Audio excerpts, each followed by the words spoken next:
ಓಂ ನಮೋ ಭಗವತೆ ವಾಸುದೇವ. ನಮಸ್ತೆ ಫ್ರೆಂಡ್ಸ್, ನಾನು ಕೃಷ್ಣ ಮಾತಾಡೋದು. ಇವತ್ತು ವಾಸುದೇವ ಆಸ್ಟ್ರೋ ಗೋಲ್ಡ್ ಯೂಟ್ಯೂಬ್ ಚಾನಲ್ಗೆ ನಿಮಗೆಲ್ಲ ಸ್ವಾಗತ. ಇವತ್ತಿನ ವಿಚಾರ ಏನಪ್ಪ ಅಂದರೆ, ನಮ್ಮ ಮದುವೆ ವಿಚಾರ ತುಂಬಾ ಡಿಲೇ ಆಗ್ತಿದೆ. ನಮ್ಮ ಮಕ್ಕಳಿಗೆ ಮದುವೆನೇ ಆಗ್ತಿಲ್ಲ. ಎಷ್ಟೇ ಪ್ರಯತ್ನ ಪಟ್ಟರು ಮದುವೆ ಆಗ್ತಿಲ್ಲ. 35 ವರ್ಷ ಆಗಿದೆ, 40 ವರ್ಷ ಆಗಿದೆ, ಆದರೂ ಹೆಣ್ಣು ಸಿಗ್ತಿಲ್ಲ, ಗಂಡು ಸಿಗ್ತಿಲ್ಲ. ಇದು ಕಾಮನ್ ಆಗಿ ಕೇಳ್ತಾನೆ ಇರ್ತೀರಾ. ನೀವು ಯಾವ್ದಾದ್ರು ಒಂದು ಫಂಕ್ಷನ್ಸ್ ಹೋದ್ರೂ ಇದೇ ಮಾತಿರುತ್ತೆ, ಇನ್ನೇನು ಇಲ್ಲ. ನಮ್ಮ ಮಕ್ಳಿಗೆ ಎಷ್ಟೇ ಕಷ್ಟಪಟ್ಟರು ಮದುವೆ ವರ ಸಿಗ್ತಿಲ್ಲ ಅಥವಾ ವಧು ಸಿಗ್ತಿಲ್ಲ ಅಂತ ಸುಮಾರು ಜನ ಒಂದು 100ಗೆ ಒಂದು 60 to 70% ಇದೇ ಆಲೋಚನೆದಲ್ಲಿ ಇರ್ತಾರೆ, ಇದೇ ಗೊಂದಲದಲ್ಲಿ ಇರ್ತಾರೆ. ಯಾಕೆ ನಮ್ಮ ಮಗಳಿಗೆ ಗಂಡು ಸಿಗ್ತಾ ಇಲ್ಲ ಅಥವಾ ನಮ್ಮ ಮಗನಿಗೆ ಹೆಣ್ಣು ಸಿಗ್ತಾ ಇಲ್ಲ? ಇಲ್ಲಿ ನಾವು ಎರಡು ವಿಚಾರವಾಗಿ ನೋಡೋಣ. ಮೊದಲನೇದಾಗಿ ಒಂದು ಜಾತಕ ಮ್ಯಾಚ್ ಆಗಿಲ್ಲ ಅನ್ನೋದು ಒಂದು ವಿಚಾರ ಆದ್ರೆ, ಇನ್ನೊಂದು ವಿಚಾರ ಒಂದು ಜನರಲ್ ನಾಲೆಜ್ ಆಗಿ ನೋಡೋದಾದ್ರೆ, ಮುಂಚೆ ಎಲ್ಲ ನಮಗೆ ಒಂದು ಗಂಡಿಗೆ ಒಂದು ಹೆಣ್ಣು ಅಥವಾ ಒಂದು ಹೆಣ್ಣಿಗೆ ಒಂದು ಗಂಡು ಅಂತ ನಾವು ಮಾತಾಡ್ತಿದ್ದು. ಇವತ್ತೇನಾಗಿದೆ, ನಮ್ಮಲ್ಲಿರುವಂಥ ಒಂದು ಇಂಜಿನಿಯರ್ಗೆ ಇನ್ನೊಂದು ಇಂಜಿನಿಯರಿಂಗು, ನಮ್ಮಲ್ಲಿರುವಂಥ ಒಂದು ಡಾಕ್ಟರ್ಗೆ ಇನ್ನೊಂದು ಡಾಕ್ಟ್ರು, ಈ ರೀತಿ ನಾವು ಸಂಬಂಧಗಳಿಗೆ ಬೆಲೆ ಕೊಡ್ತಿಲ್ಲ. ಒಂದು ಹೆಣ್ಣಿಗಾಗ್ಲಿ ಒಂದು ಗಂಡಿಗಾಗ್ಲಿ ಇಲ್ಲಿ ನಾವು ಬೆಲೆ ಕೊಡ್ತಾ ಇಲ್ಲ. ಅವನಲ್ಲಿರೋ ಪ್ರಾಪರ್ಟಿ ಅಥವಾ ಹೆಣ್ಣು ಮಗಳಿರುವಂಥ ಪ್ರಾಪರ್ಟಿ, ಇದ್ರ ಮೇಲೆ ನಾವು ಡಿಪೆಂಡ್ ಆಗಿದ್ದೀವಿ. ಅದಕ್ಕೋಸ್ಕರನೇ ಡಿಲೇ ಆಗ್ತಾ ಇದೆ. ಇಲ್ಲಿ ಯಾವುದೇ ನಮ್ಮ ಜ್ಯೋತಿಷ್ಯ ಶಾಸ್ತ್ರದಲ್ಲಿ ಜಾತಕದಲ್ಲಿ ಯಾವುದೇ ರೀತಿ ಸಮಸ್ಯೆ ಇಲ್ಲ. ಜಾತಕ ದಶಾಭುಕ್ತಿ, ಯಾವುದೇ ದಶಾಭುಕ್ತಿ ರೆಡಿ ಇರುತ್ತೆ ಮದುವೆ ಕೊಡೋಕ್ಕೆ. ಎಷ್ಟೊಂದು ಜನ ತಪ್ಪು ಕಲ್ಪನೆ ಏನು ಗೊತ್ತಾ, ಗುರು ದಶ ಬಂದಾಗ ಅಥವಾ ಗುರುಬಲ ಬಂದಾಗ ಮಾತ್ರ ಮದುವೆ ಅಂತಾರೆ. ಖಂಡಿತ ಇದು ನಿಮ್ಮ ತಲೆಯಿಂದ ತೆಗೆದಾಕಿ. ಗುರುಬಲಕ್ಕೂ ನಡೆಯುವಂಥ ಮದುವೆಗೆ ಯಾವುದೇ ರೀತಿಯ ಸಂಬಂಧ ಇಲ್ಲ. ನಾವು ಮದುವೆ ಮಾಡ್ಕೊಳ್ಳುವಂಥ ದಿವಸ ಅಥವಾ ನಾವು ಯಾವುದೋ ಒಂದು ಒಳ್ಳೆ ಕಾರ್ಯ ಮಾಡ್ತೀವಿ, ಆಗ ಗುರುಬಲ ಒಳ್ಳೆ ಸಮಯ ನೋಡಿ ನಿಗದಿ ಮಾಡಿ ಟೈಮ್ ಫಿಕ್ಸ್ ಮಾಡೋಕ್ಕೆ ಗುರುಬಲ ಅಂತೀವಿ ಹೊರತು ಮದುವೆ ವಿಚಾರಕ್ಕೆ, ಮದುವೆ ಮಾಡ್ಕೊಳ್ಳೋಕ್ಕೆ ಗುರುಬಲ ಅನ್ನೋದು ಯಾವುದೇ ರೀತಿಯ ಶಾಸ್ತ್ರದಲ್ಲಿಲ್ಲ. ಬರೀ ಮುಹೂರ್ತ ಭಾಗಕ್ಕೆ ಮಾತ್ರ ಗುರುಬಲ ನೋಡಬೇಕು. ನಮ್ಮ ಮಗಳಿಗೆ ಗುರುಬಲ ಇಲ್ಲ, ಇನ್ನೊಂದು 3 ವರ್ಷ ಇರಲ್ವಂತೆ ಅಂತ ಹೇಳ್ತಾರೆ. ಆ ರೀತಿ ಸಬ್ಜೆಕ್ಟೇ ಇಲ್ಲ. ಗುರುಬಲ ಅನ್ನೋದಿಲ್ಲ. ದಶಗಳು ಬರ್ತಾ ಇರುತ್ತೆ, ಪ್ರತಿಯೊಬ್ಬ ಮನುಷ್ಯನಿಗೂ ದಶಗಳು ಬರ್ತಾ ಇರುತ್ತೆ. ದಶಗಳು ಚೇಂಜ್ ಆಗ್ತಿದ್ದಂಗೆ ಅವನಿಗೆ ಪ್ರತಿಯೊಂದರಲ್ಲೂ ಫಲ ಕೊಡ್ತಾ ಹೋಗುತ್ತೆ. ಇಲ್ಲಿ ಎಷ್ಟೊಂದು ಜನ ಕನ್ಫ್ಯೂಷನ್. ಗುರುಬಲ ಅನ್ನೋದು ಯಾವುದೇ ರೀತಿಯ ಮದುವೆಗೆ ಅಡಚಣೆ ಮಾಡಲ್ಲ. ಇನ್ನು ಆಗ್ಲೇ ಹೇಳ್ದಂಗೆ, ಈ ರೀತಿ ನಾವು ಯಾವಾಗ ಸಂಬಂಧಗಳಿಗೆ ಬೆಲೆ ಕೊಡ್ತಾ ಇಲ್ಲ, ಗಂಡು ಮತ್ತೆ ಹೆಣ್ಣಿಗೆ, ಬರೀ ನಾವು ಇಂಜಿನಿಯರಿಂಗ್ ಓದಿದಾರ ಅಥವಾ ಅವನು ಏನು ಕ್ವಾಲಿಫಿಕೇಶನು, ಸ್ವಂತ ಮನೆ ಇದೆಯಾ, ಬಾಡಿಗೆ ಮನೆಯಲ್ಲಿ ಇದ್ದಾರಾ, ಯಾವ ಊರಲ್ಲಿದ್ದಾರೆ, ಯಾವ ಏರಿಯಾದಲ್ಲಿದ್ದಾರೆ, ಈ ರೀತಿ ನಾವು ಸ್ಟೆಪ್ ಬೈ ಸ್ಟೆಪ್ ಒಂದೊಂದೇ ಇಂಟು ಮಾಡ್ತಾ ಹೋದ್ರೆ ವಧುನೂ ಸಿಗಲ್ಲ, ವರನೂ ಸಿಗಲ್ಲ. ಇದಕ್ಕೋಸ್ಕರನೇ ಈಗ ಡಿಲೇ ಆಗ್ತಿರೋದು. ಎಷ್ಟೊಂದು ಜನ ಹೇಳ್ತಾರೆ, ಏನಕ್ಕೆ ಡಿಲೇ ಆಗ್ತಿದೆ, ಮುಂಚೆ ಎಲ್ಲ ಇದು ಸುಲಭವಾಗಿರ್ತಿತ್ತು. ಹುಡುಗಿಗೆ ಏನಾದ್ರು ಒಂದು 18-20 ವರ್ಷ ಆದ್ರೂ ಮದುವೆ, ಹುಡುಗನಿಗೆಲ್ಲ 25ಕ್ಕೆ ಮದುವೆನೇ ಆಗ್ಬಿಡೋರು. ಈಗ ಹುಡುಗ ಮತ್ತೆ ಹುಡುಗಿಗೆ 30 ವರ್ಷ ಆದ್ರೂ ಮದುವೆ ಆಗಲ್ಲ. ಏನಕ್ಕೆ ಅಂದ್ರೆ, ಇದರಲ್ಲಿ ಪೇರೆಂಟ್ಸ್ ಸ್ವಲ್ಪ ಪಾತ್ರ ಇದ್ದೇ ಇರುತ್ತೆ. ನಾವು ಇಷ್ಟು ಗ್ರ್ಯಾಂಡ್ ಆಗಿ ಬೆಳೆಸ್ಬಿಟ್ಟು ಅವ್ರಿಗೇನೋ ಪ್ರಾಪರ್ಟಿನೇ ಇಲ್ಲ. ಇಲ್ಲಿ ನಾವು ಹುಡುಗನ ಕ್ವಾಲಿಟೀಸ್ ನೋಡ್ತಾ ಇಲ್ಲ. ಅವ್ನು ಹೆಂಗಿರ್ತಾನೆ, ಅವನ ಪರ್ಸನಲ್ ಹಾರೋಸ್ಕೋಪ್ ಹೆಂಗಿದೆ, ಮನೆಯೆಲ್ಲ ಓಕೆ ಒಪ್ಕೊಳ್ಳೋಣ, ಕೆಲಸದಲ್ಲಿದ್ದಾರ, ಚೆನ್ನಾಗಿದ್ದಾರ, ಮೇಯ್ನ್ ಆಗಿ ನಾವು ಅದನ್ನ ನೋಡಬೇಕು. ಒಂದು ವರಾನ ಅಥವಾ ಒಂದು ವಧುವಿನಲ್ಲಿ ಚೆನ್ನಾಗಿದ್ದಾರ, ಅವರ ಏನಿದೆ ಅವ್ರದ್ದು ಕ್ವಾಲಿಟೀಸ್, ಅವ್ರ ದಶಾಭುಕ್ತಿಗಳಲ್ಲಿ ಏನು ಕಾಂಬಿನೇಷನ್ಸ್ ಇದೆ, ಹೆಂಗಿರ್ತಾರೆ ಫ್ಯೂಚರಲ್ಲಿ, ಇದನ್ನ ನೋಡ್ಕೊಬಿಟ್ರೆ ನಮ್ಮ ದೇಶದಲ್ಲಿ 50 ಭಾಗ ಈ ಮದುವೆ ವಿಚಾರವಾಗಿ ಸಮಸ್ಯೆನೇ ಯಾರು ಪಡಲ್ಲ. ಅದನ್ನ ಬಿಟ್ಟು ನಾವು ಬೇಸಿಕ್ ಕಾನ್ಸೆಪ್ಟ್ ಬಿಟ್ಟು, ನಮ್ಮ ಮನೇಲಿ ಒಂದು ಗಂಡಿದೆ ಅಂದ್ರೆ ಹೆಣ್ಣಿಗೆ ಯಾವ ರೀತಿ ಕ್ವಾಲಿಟೀಸ್ ಇರಬೇಕು, ಚೆನ್ನಾಗಿರ್ಬೇಕು ಮತ್ತೆ ಓದಿರ್ಬೇಕು, ಇದನ್ನ ಬೇಸಿಕ್ ಆಗಿ ಕೇಳ್ತಾರೆ. ಇಷ್ಟೇ ನೋಡ್ಬಿಟ್ರೆ 50% ಮದುವೆ ಎಲ್ರಿಗೂ ಆಗೇ ಹೋಗುತ್ತೆ. 100 ಜನಕ್ಕೆ 50 ಜನಕ್ಕೆ ಮದುವೆ ಆಗುತ್ತೆ. ನಾವು ಇದನ್ನ ನೋಡಲ್ಲ. ಹುಡುಗಿ ಚೆನ್ನಾಗಿರ್ತಾರೆ, ಒಳ್ಳೆ ಕ್ವಾಲಿಫಿಕೇಶನ್ ಇರುತ್ತೆ, ಅದನ್ನ ಬಿಟ್ಟು ಪ್ರಾಪರ್ಟಿ ಎಷ್ಟಿದೆ, ಹುಡುಗಿಯಲ್ಲಿ ಪ್ರಾಪರ್ಟಿ ಎಷ್ಟಿದೆ, ಈ ರೀತಿ ನಾವು ಹೋದಾಗ, ಸ್ವಂತ ಮನೆ ಇದೆಯಾ ಹೋದಾಗ ಅಲ್ಲಿ ನಮಗೆ ಸಿಗುವಂಥ, ನಮ್ಮಲ್ಲಿರುವಂಥ ಯೋಗಗಳು ನಾವೇ ಕಳ್ಕೊಳ್ಳುವಂಥದ್ದು. ಎಷ್ಟೋ ಜನ ಕೇಳ್ತಾರೆ, ಯೋಗಗಳಿದೆ, ಗಜಕೇಸರಿ ಯೋಗ ಇದೆ ಸರ್, ನನಗೆ ಮದುವೆ ಆಗ್ತಿಲ್ಲ ಅಂತ ಹೇಳ್ತಾರೆ. ಎಷ್ಟೊಂದು ಜನ ಮದುವೆ ಆದ್ಮೇಲೆ ಅಭಿವೃದ್ಧಿ ಆಗ್ತಾರೆ. ಯಾಕಂದ್ರೆ ಅಲ್ಲಿ ಅವ್ರಿಗೆ ಪಾರ್ಟ್ನರ್, ಹುಡುಗನ್ಗೆ ಎಷ್ಟೋ ಕೋಟಿ ಇರುತ್ತೆ, ಎಷ್ಟೋ ಕೋಟಿ ಗಟ್ಟಲೆ ಇರುತ್ತೆ. ಅವ್ನಿಗೆ ಏನ್ ಬೇಕು, ಒಂದು ಒಳ್ಳೆಯ ಮನೆತನದ ಹೆಣ್ಮಕ್ಳು ಬೇಕಾಗುತ್ತೆ. ಅಷ್ಟನ್ನ ಮಾತ್ರ ಕಾನ್ಸಂಟ್ರೇಟ್ ಮಾಡಿದ್ರೆ ಖಂಡಿತ ನಮಗೆ ವಧು ಸಿಗುವಂಥದ್ದು. ನಮಗೆ ಕರೆ ಮಾಡೋರೆಲ್ಲ ಇದೇ ಕ್ವಶನ್, ಇದೇ ಸಮಸ್ಯೆದಲ್ಲಿ ಇರ್ತಾರೆ. ಸರ್ 30 ವರ್ಷ ಆಯ್ತು ಮದುವೆ ಆಗಿಲ್ಲ, ಸುಮಾರು ಪ್ರಪೋಸಲ್ ಬಂತು, ನಾವು ಒಪ್ಕೊಂಡ್ರೆ ಅವ್ರು ಒಪ್ಕೊಳ್ಳಲ್ಲ, ಅವ್ರು ಒಪ್ಕೊಂಡ್ರೆ ನಾವು ಒಪ್ಕೊಳ್ಳಲ್ಲ. ಯಾಕಂದ್ರೆ ನೀವು ಯಾವುದು ಡಿಲೇ ಬೇಡ ಅಂತ ರಿಜೆಕ್ಟ್ ಮಾಡಿರ್ತೀರೋ ಅದು ಏನಕ್ಕೆ ಅಂದ್ರೆ ನಮ್ಗೆ ಇನ್ನ ಅವರು ಕಮ್ಮಿ ಪೊಸಿಷನ್ ಇದ್ದಾರೆ, ಅವ್ರಿಗೆ ಪ್ರಾಪರ್ಟಿ ಇಲ್ಲ, ಯಾಕಾಗೋಣ ಅಂತ. ನಿಮ್ಮ ಹತ್ರ ಇರೋ ಪ್ರಾಪರ್ಟಿ ಇನ್ನೊಬ್ರು ಬರ್ತಾರೆ, ನಿಮ್ಗಿನ್ ಜಾಸ್ತಿ ಇರುತ್ತೆ ಅವ್ರಿಗೆ, ಇವ್ರನ್ನ ಯಾಕೆ ಅಂತ ಈ ರೀತಿಯ ಸಮಸ್ಯೆ ಆಗ್ತಾ ಇರುತ್ತೆ. ನೀವು ಒಪ್ಕೊಂಡಿದ್ದು ಅವ್ರು ಒಪ್ಕೊಳ್ಳಲ್ಲ, ಅವ್ರು ಒಪ್ಕೊಂಡಿದ್ದು ನೀವು ಒಪ್ಕೊಳ್ಳಲ್ಲ ಅಂತ ಕೇಳ್ತಾರಲ್ಲ. ಇಲ್ಲಿ ನಿಮ್ಮ ಬಗ್ಗೆ ಇಲ್ಲಿ ಏನಾಗಿದೆ ಅಂದ್ರೆ ಒಬ್ಬ ಮನುಷ್ಯನಿಗೆ ಬೆಲೆನೇ ಇಲ್ದೇ ಇರಂಗಾಗಿದೆ ಇವತ್ತಿನ ಕಾಲದಲ್ಲಿ. ಮದುವೆ ವಿಚಾರ ನಾವು ನೋಡ್ಬೇಕಾದ್ರೆ ಮನುಷ್ಯನಿಗೆ ಬೆಲೆ ಇಲ್ಲ. ಜಾತಕದ ಬಿಡಿ, ಅದು ಕಾಂಬಿನೇಷನ್ಸ್ ಬಂದಾಗ ಮದುವೆ ಆಗುತ್ತೆ. ಅವನ ಕರ್ಮ ಎಷ್ಟೊಂದ್ ಜನ ತರ ನೀನ್ ಹಣೆ ಬರ್ದೇ ಇದ್ದಂಗ ಆಗುತ್ತೆ ಅಂತ. ನಾನ್ ಕೇಳುವಂಥದ್ದು, ನೀವು ಪ್ರಯತ್ನನೇ ಬಿದ್ದಿಲ್ಲ, ನೀವೊಂದು ಒಳ್ಳೆ ಮನಸ್ಸಿಂದ ಮದುವೆ ಆಗಿಲ್ಲ ಅಂದ್ರೆ ಯಾವ ಹಣೆ ಬರ ಇದ್ರೂ ನಿಮ್ಗೆ ಮದುವೆನೇ ಆಗಲ್ಲ. ಬೇಕಾದ್ರೆ ಇಲ್ಲಿ ಎಲ್ರೂ ಒಂದು ಡಿಸೈಡ್ ಮಾಡಿ, ಒಂದು 100 ವರ್ಷ ನಾನು ಮದುವೆ ಆಗಲ್ಲ ಅಂದ್ಬಿಟ್ಟು ಸುಮ್ಮನಿರಿ, ನಿಮ್ಗೆ ಆಗೋದೇ ಇಲ್ಲ.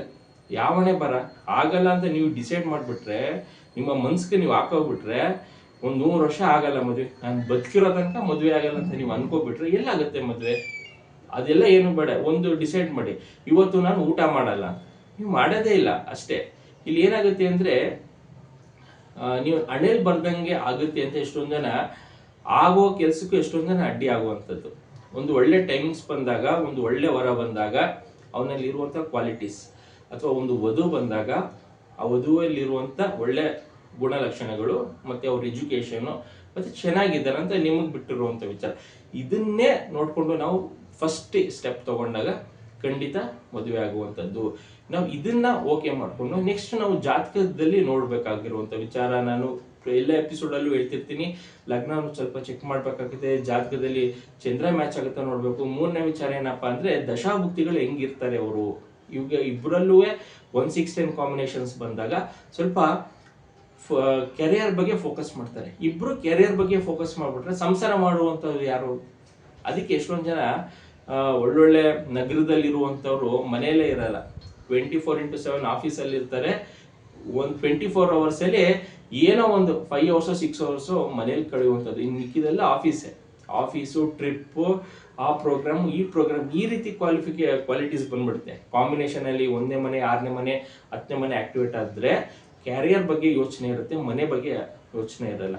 ಅದೇ ಲಗ್ನಾಂಶದಿಂದ 2ನೇ ಮನೆ, 7, 11 ಇದ್ರೆ ಸ್ವಲ್ಪ ಯಾರಿಗಿರುತ್ತೆ ಅವ್ರಿಗೆ ಅಟ್ಲೀಸ್ಟ್ ಹೆಣ್ಗಾಗ್ಲಿ ಗಂಡ್ಗಾಗ್ಲಿ ಸ್ವಲ್ಪ ಮನೆ ಬಗ್ಗೆ ಸ್ವಲ್ಪ ಆಲೋಚನೆ ಇರುತ್ತೆ.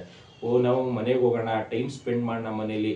ಅದಕ್ಕೋಸ್ಕರನೇ ನಾವು ಲಗ್ನ ನೋಡಿ, ಚಂದ್ರ ನೋಡಿ, ದಶಾಭುಕ್ತಿಗಳು ಇಬ್ರದ್ದು ಒಂದೇ ಕಾಂಬಿನೇಷನ್ಸ್ ಇದ್ರೆ ನೆಗೆಟಿವ್ ಇದೆ ಅಂತ ನಾವು ಜಾತಕ ಹೇಳುತ್ತೆ.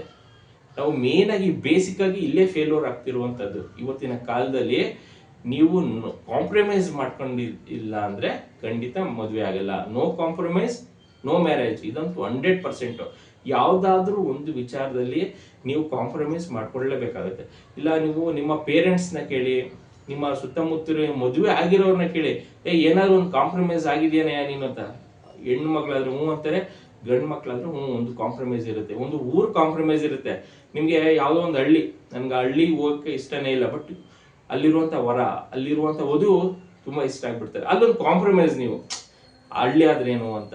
ಅಥವಾ ಸ್ವಲ್ಪ ಹೈಟಲ್ಲಿ ಏನೋ ಡಿಫ್ರೆನ್ಸ್ ಇರುತ್ತೆ, ಅಥವಾ ಅವ್ರದ್ದು ಪ್ರಾಪರ್ಟಿನೇ ಇರಲ್ಲ, ಅದ್ರಲ್ಲಿ ಏನಾದ್ರು ಒಂದು ಸಮಸ್ಯೆ ಇರುತ್ತೆ, ಪ್ರಾಪರ್ಟಿನೂ ಇರಲ್ಲ, ಏನೋ ಒಂದು ಲಿಟಿಗೇಷನ್ಸ್ ಇರುತ್ತೆ.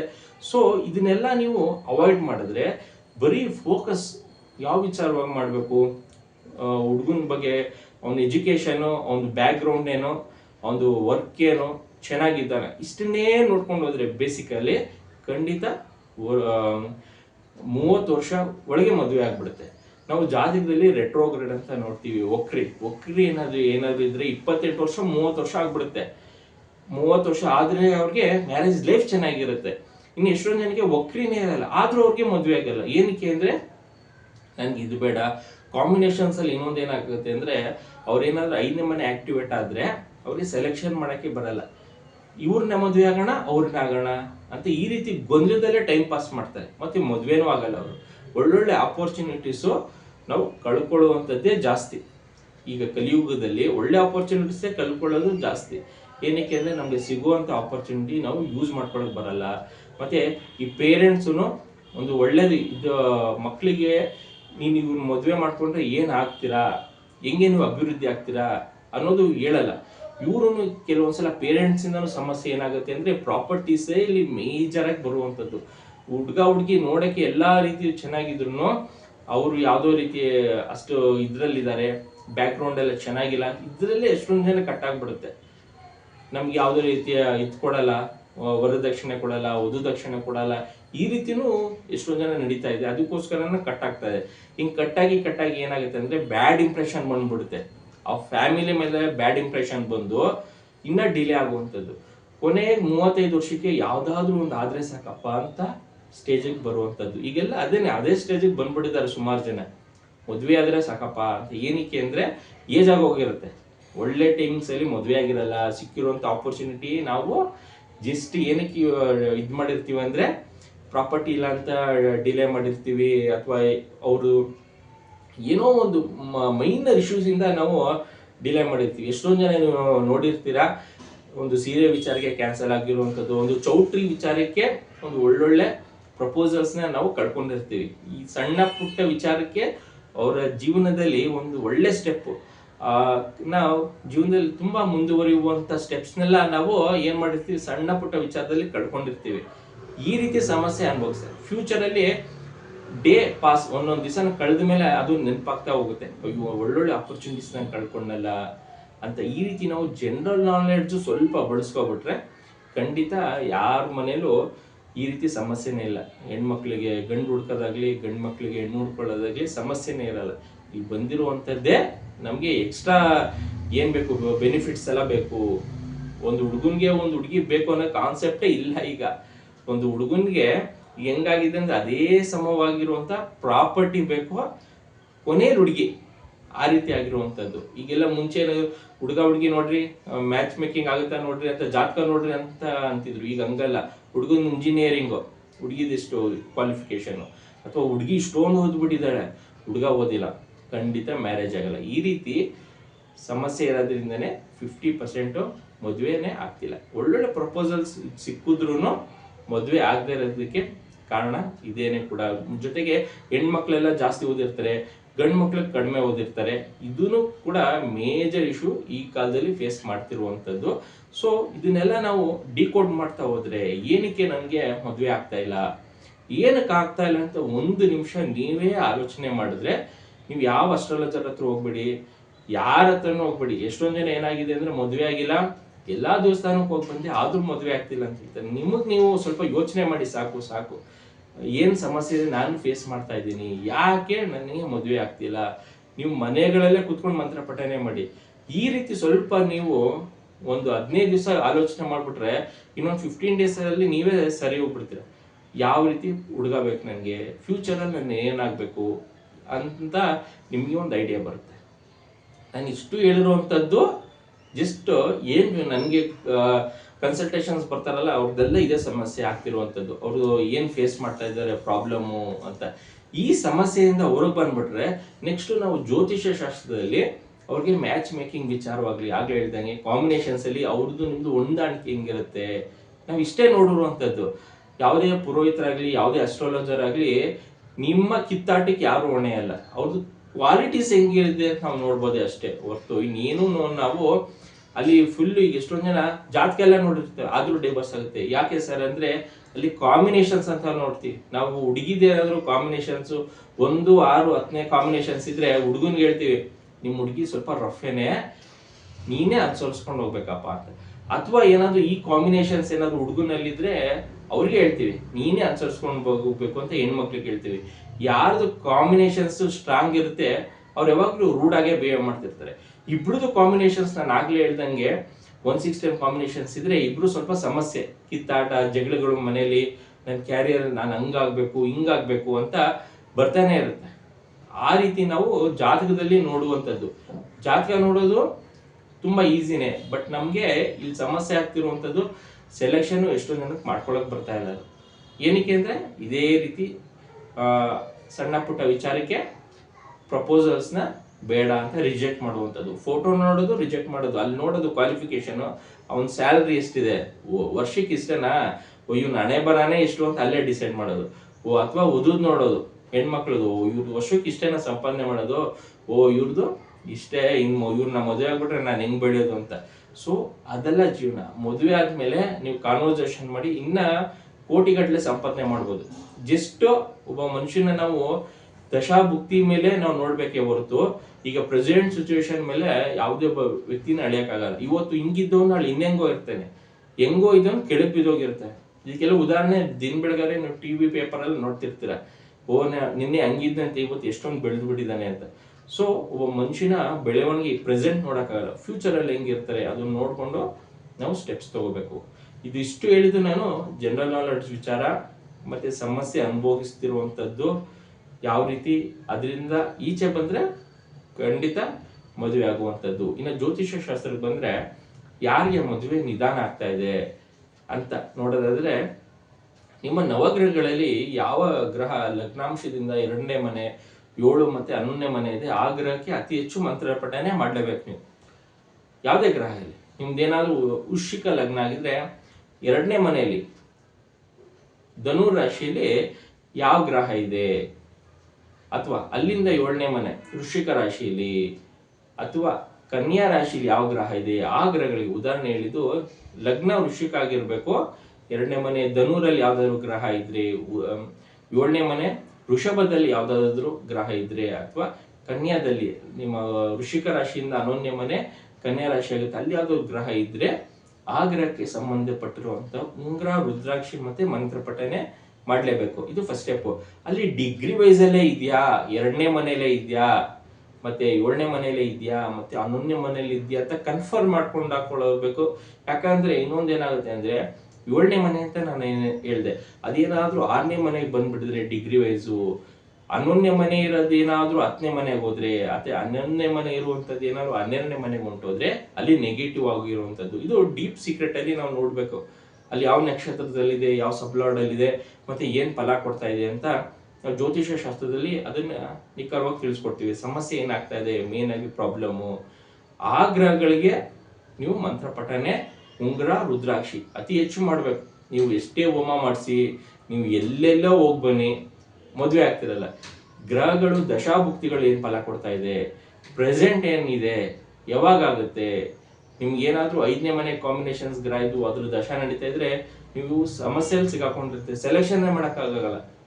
ಅವ್ರನ್ನಾಗ್ಲ ಇವ್ರನ್ನಾಗ್ಲ ಅಥವಾ ಇನ್ನೊಂದ್ ಸ್ವಲ್ಪ ಮುಂದಕ್ಕೆ ಡಿಲೇ ಮಾಡ್ತಾ ಹೋಗ್ತೀರಾ. ಅದು ಆ ಗ್ರಹಗಳಿಗೆ ಯಾವುದು ನಿಮ್ಗೆ ಸಮಸ್ಯೆ ಕೊಡ್ತಾ ಇದೆ, 1ನೇ ಮನೆ, 5ನೇ ಮನೆ, 6ನೇ ಮನೆ ಮತ್ತು 10ನೇ ಮನೆ ಗ್ರಹಗಳಿಗೆ ಮದುವೆ ಆಗೋ ತನಕನೂ ಸ್ವಲ್ಪ ದಾನ ಮಾಡ್ತಾ ಇರ್ಬೇಕು. ಆ ದಾನ ಮಾಡ್ತಾ ಇದ್ರೆ ನೆಗೆಟಿವ್ ಇರುವಂತದ್ದು ಹೋಗುತ್ತೆ, ಪಾಸಿಟಿವ್ನ ನೀವು ಅಟ್ರಾಕ್ಟ್ ಮಾಡ್ಕೊಳ್ತೀರಾ. ಈ ರೀತಿ ಮದುವೆ ಆದ್ಮೇಲೆ ಎಲ್ಲ ಸ್ಟಾಪ್ ಮಾಡಿ, ನಿಮ್ಗೆ ಯಾವ ಗ್ರಹ 8ನೇ ಮನೆಯಲ್ಲಿ ಇದೆ ಮತ್ತು 12ನೇ ಮನೆಯಲ್ಲಿ ಇದೆ ಅದಕ್ಕೆ ಸ್ವಲ್ಪ ದಾನ ಮಾಡ್ತಾ ಇದ್ರೆ ಏನೇ ಅಬ್ಸ್ಟಕಲ್ಸ್ ಬಂದ್ರೆ ಜೀವನದಲ್ಲೂ ಈಸಿಯಾಗಿ ಪರಿಹಾರ ಆಗುತ್ತೆ. ಒಂದೊಂದು ವಿಚಾರಕ್ಕೆ ಒಂದೊಂದು ದಾನ ಮಂತ್ರಾಕ್ಷ ಇರುತ್ತೆ. ಕೆಲವೊಂದು ನಾನು ಆಗ್ಲೇ ಹೇಳ್ದಂಗೆ 5ನೇ ಮನೆಗೆ ದಾನ ಮಾಡಿ ಅಂತಂದೆ. ನಿಮ್ ಮದುವೆ ಆದ್ಮೇಲೆ 5ನೇ ಮನೆನೇ ಆಕ್ಟಿವೇಟ್ ಮಾಡ್ಬೇಕು. ಯಾಕಂದ್ರೆ ಮಕ್ಳು ವಿಚಾರ ಬೇಕು ಅಂದ್ರೆ ನೀವು 5ನೇ ಮನೆ ಆಕ್ಟಿವೇಟ್ ಮಾಡಿದ್ರೆ ಮಕ್ಳ ಭಾಗ್ಯ ಬರುವಂತದ್ದು. ಈ ರೀತಿ ಒಂದೊಂದು ವಿಚಾರಕ್ಕೂ ಒಂದೊಂದು ಗ್ರಹಗಳನ್ನ ನಾವು ಆಕ್ಟಿವೇಟ್ ಮಾಡಬೇಕು, ಮತ್ತೆ ಕೆಲವೊಂದು ಗ್ರಹಗಳನ್ನ ಡಿಆಕ್ಟಿವೇಟ್ ಮಾಡಬೇಕು. ನಾವು ಏನ್ ಮಾಡ್ತಾರೆ ಇಲ್ಲಿ ಸಮಸ್ಯೆ, ನೆಗೆಟಿವ್ ಆಗಿರುವಂತ ಗ್ರಹಗಳನ್ನ ಆಕ್ಟಿವೇಟ್ ಮಾಡಿಸ್ಬಿಡ್ತಾರೆ, ಅದಕ್ಕೆ ಉಂಗ್ರ ಹಾಕ್ಸೋದು, ಅದಕ್ಕೆ ರುದ್ರಾಕ್ಷಿ ಹಾಕ್ಸೋದು, ಇನ್ನ ಸಮಸ್ಯೆ ಜಾಸ್ತಿ ಉದ್ಭವ ಆಗ್ತಾ ಹೋಗುತ್ತೆ. ನಿಮ್ಗೆ ಗೊತ್ತಾಗಲ್ಲ ಏನು ನನ್ಗೆ ಸಮಸ್ಯೆ ಆಗಿದೆ, ಯಾಕೆ ಈ ಪ್ರಾಬ್ಲಮ್ ಇನ್ನ ಜಾಸ್ತಿ ಆಗ್ತಾ ಹೋಗುತ್ತೆ ಅಂತ. ಯಾಕಂದ್ರೆ ಅದೇ ನೆಗೆಟಿವ್ ಇರುವಂತ ಗ್ರಹಗಳಿಗೇನೆ ಅದಕ್ಕೆ ಉಂಗ್ರ, ರುದ್ರಾಕ್ಷಿ ಹಾಕ್ಸಿದ್ರೆ ಸಮಸ್ಯೆ ಬರ್ತಾನೆ ಇರುತ್ತೆ. ಇದಿಷ್ಟು ವಿಚಾರ. ಹುಡುಗ ಹುಡುಗಿ ಹುಡುಕ್ತಿರುವಂಥದ್ದು ಜಸ್ಟ್ ಫೋಕಸ್ ಹುಡುಗನ ಮೇಲೆ ಮಾಡಿ, ಅವನು ಎಜುಕೇಶನ್ ಮತ್ತೆ ಕ್ಯಾರಿಯರ್ ಅಷ್ಟು ಮಾಡಿದ್ರೆ ಸಾಕು, ನಿಮ್ಗೆ ಖಂಡಿತ ಹುಡುಗ ಸಿಗುವಂಥದ್ದು.